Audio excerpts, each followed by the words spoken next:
The United States is wanting this for themselves right now. Remember that. This will give whoever is in control, this will give whoever is in a political leadership position far greater clarity to what is going on. I see all of this as a huge danger regarding the balance of power between states and countries and their citizens. But hey, don't worry about it. Just don't worry about it. The New World Order will create a new constitution to tell you what your rights are. They are trying to make this new digital currency sovereign, whereas right now cryptocurrencies are private. Thus, there are superpowers producing their own digital currency, as I shared on the last show. China was the first to do it, but I believe the United States is on the verge of having their own digital currency. And many other countries are following suit, folks. This is all about not only inclusivity, but to ensure that everything is fair.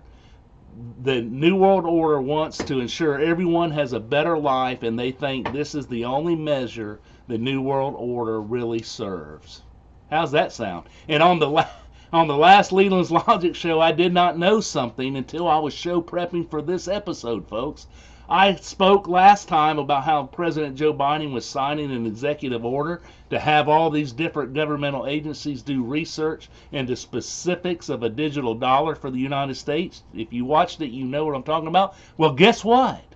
Guess what I found?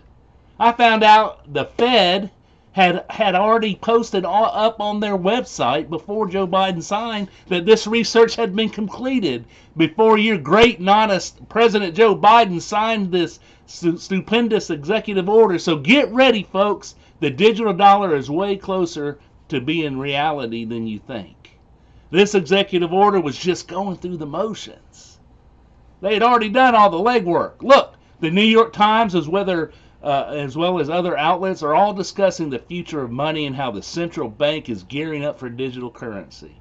This digital currency will differentiate from cash, which enables anonymous transactions for some people. And for some people, the loss of privacy is no big deal, but to others, full spectrum surveillance of every aspect of people's lives is not good, right? In fact, it is evil. Just wait and see. Again, I want to repeat the warning that Thomas Paine gave us so long ago. The greatest tyrannies are always perpetrated in the name of the noblest causes. Listen, we are living in a very different time as well as a very different world. All of the old rules are gone. And if I am crazy and bonkers, then why have these things I have spoken of on my different shows all become to be seen as being in motion or becoming reality? And why are people not coming out in masses against these violations of the United States Constitution by our very own government? This is a great question. And remember, we all thought it was our money, but we now see that foundation is fleeting quickly, isn't it? People are too busy doing their own thing to care.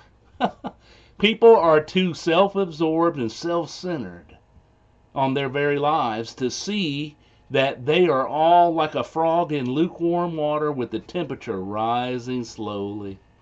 Thus, they perceive no danger to themselves or their family or friends. And we know how this ends, right? Not too good. Meanwhile, this world is pushing the envelope beyond topsy-turvy, folks. I mean, we live in a world where down is up and up is down. And I would say, hey people, stand up and do not let this just happen.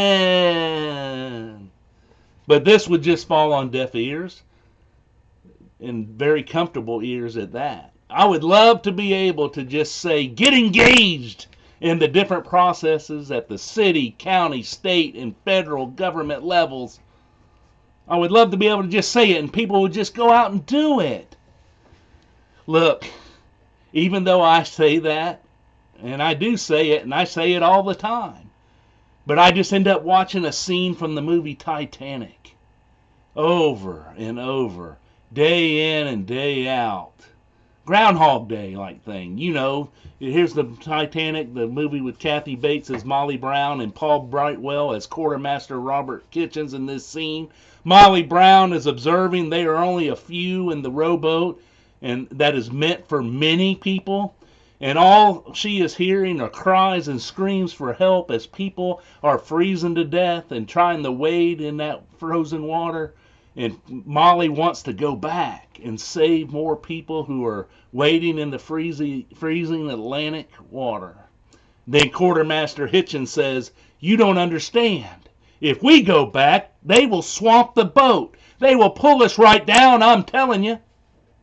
Then Molly Brown replies, "Knock it off. You're scaring me. Come on, girls, grab an oar and let's go." At this, Quartermaster Hitchens, "Are you out of your mind? We're in the middle of the North Atlantic. Now, do you people want to live or do you want to die?" Molly Brown then says, "I don't understand a one of you. What's the matter with you? It's your men out there. There's plenty room for more." At this, Quartermaster Hitchens says boldly, "And there'll be one less on this boat if you don't shut that hole in your face." This is an accurate picture of where we are in the United States of America right now.